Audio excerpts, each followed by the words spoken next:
Good morning and welcome to the August 20th edition of the Gold, Goats, and Guns Short News. My name is Tom Luongo. We've got a lot to talk about.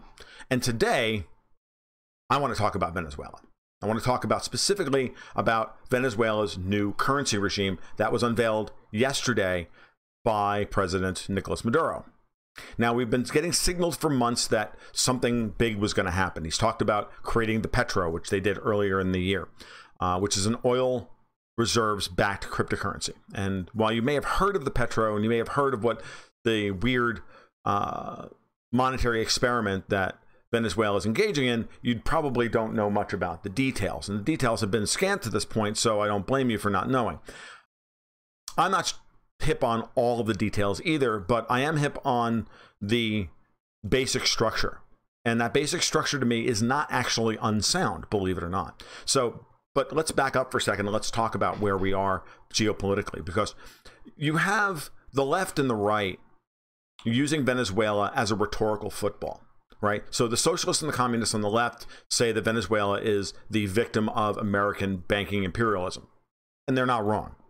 And on the right, and on the libertarian right, you have them saying, this is what you get for implementing socialism, you stupid morons. And they're not wrong either, because it's a mixture of both, okay? Just like in Turkey at this point,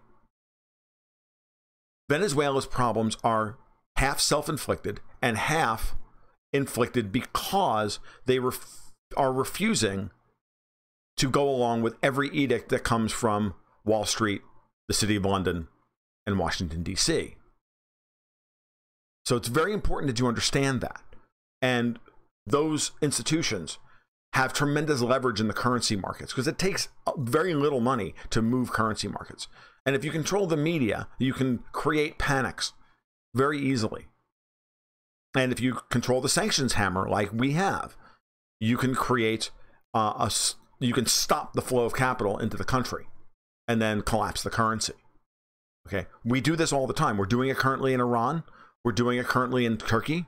We've done it before in Russia, and we'll continue to do it in every country that tries to get off of the dollar diplomatic system.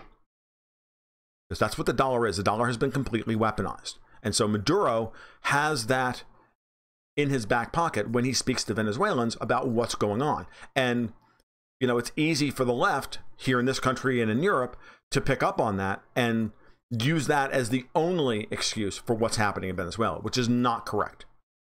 Okay. The truth is that it lies somewhere in the middle between the hardcore kind of free market Austrian economics argument, which the right, the conservatives in this country will use for their political advantage and then abandon whenever, you know, they need to overthrow a government that they don't like. And then there's the left, which will never argue against an excuse for more socialism because they can't help it. So everybody's kind of trapped in their own ideological ghettos and they can't break out of that to see what's actually happening, which is that it's a mixture of both. And so now let's look at the Petro and let's look at how it's been designed. And so at the core of all of this are central banks that use debt to issue new currency. But even the article Zero Hedge this morning talks about the Petro versus sovereign money. Like, what he means by that, of course, is a central bank that issues sovereign debt against the value of the labor of the Venezuelan economy. Well, right now, confidence in the Venezuelan economy is zero. So how do you issue debt against an economy that has zero confidence in markets? How do you do that? And here we go. Well, you go to the IMF for a bailout because the IMF has power. IMF has confidence, right? Everybody has confidence in the IMF, and if the IMF puts together a structure plan that is approved, and then the ratings agencies will come on and they'll say, yes, this is a great plan. And then Wall Street will come in and say, yes, it's a great plan. Why? Because the Wall Street wants to make a book selling the new bonds. That's crazy! And then when they collapse, they want to buy them up at 20 cents on the dollar and then expect to get paid in full at par when they sue Venezuela in the Southern District of New York for defaulting on their debt, which is what we did to Argentina multiple times. Look up Paul Singer. That's how that man makes his money. This is the very definition of vulture capitalist. Fuck that guy. because this is the system, okay? And we did this to Russia in the 90s. It's what's going on with Turkey right now. So what about the Bolivar? I'm 6 minutes into this and I still haven't talked about the Bolivar. Okay, so let's talk about the Petro and the Bolivar. So what's happening now is that the Petro is a pre-mined cryptocurrency distributed ledger system that is backed by central bank assets. And those central bank assets, in this case, are not debt held on its balance sheet, like the Federal Reserve, but by a massive block of untapped oil. The Maduro government transferred an enormous block. It's worth on the open market around 1.3 or 1.4 trillion dollars. That's a big Twinkie. To the balance sheet of the central bank, and then issued the Petros based on that oil. Now, that oil is not worth $1.3 trillion right now because it's in the ground, so you got to be able to pull it out of the ground, and you got to subtract cost of goods sold and all of that stuff and the labor and everything else. But its market value is far lower than its notional value, right? Than the end product value, because oil in the ground is not the same product as barrels of oil on tankers. It's like, that's not the same product as that being then refined into naphthalene, right? Naphthalene is a different product. Crude oil is a different product. Motor oil is a different product. Oil reserves are a different product, and they're valued differently. Fine, whatever, great. Value it right now at $200 billion. Whatever it is, it doesn't matter. It could be $200 million, for Christ's sake. It doesn't matter. It's not debt. It's a hard asset worth X amount of money in the open market. Does that sound different than the way the world works currently? Does that make it difficult to destroy the value of the currency through the selling of debt and the manipulation of currency prices? It's harder to do that. Because here's the gig. On top of the Petro, the new sovereign Bolivar, which they lopped a whole bunch of zeros off the original Bolivar because they had to, just to reflect reality. And the sovereign Bolivar is going to be tied directly to the Petro. Makes sense? Because this is an internal use currency. The sovereign Bolivar, like the Russian ruble and a lot of other currencies, right? That's going to circulate locally.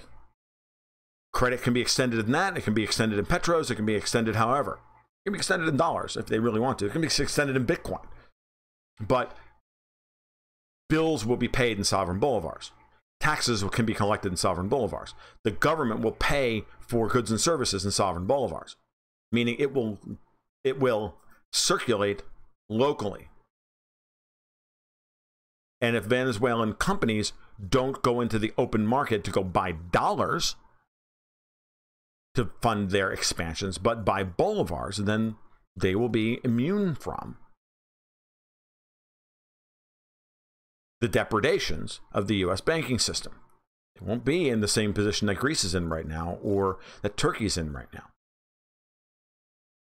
And as the Venezuelan government successfully extracts oil, not necessarily from that block, that is the central bank's asset, as long as they don't touch that block, then that block will just rise. The value of that block and the value of the petrol will just rise and fall with the price of oil. If they get their oil production back up to a reasonable level, then as they sell oil at a profit, the government can accrete profits to itself, transfer some of those assets to the central bank. The central bank can then can raise the value of the petrol, which will allow the central government to issue more sovereign bolivars and thereby rebuild the Venezuelan economy. Nicolas Maduro's idea.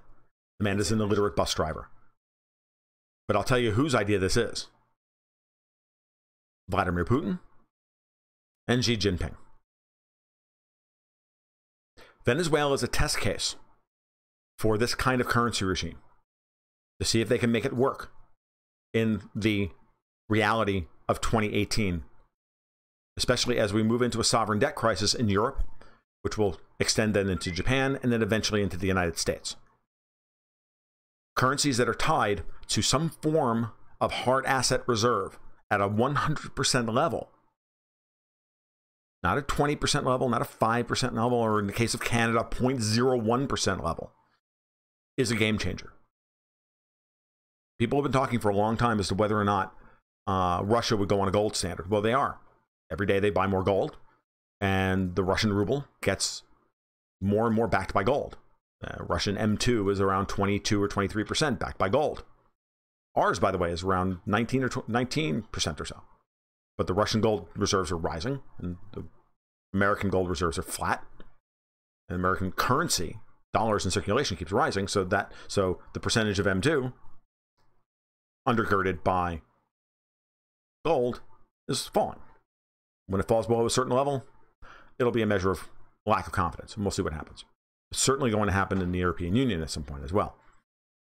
So this is very interesting what's happening in Venezuela. It's very obvious that the Russians and the Chinese, in my mind, are using this as a test space to see how they can move forward using a cryptocurrency to, one, resist inflation, counterfeiting, and two, they can control the level of credit creation as well, directly through the central bank and through central bank policy. So that's also going to be very interesting.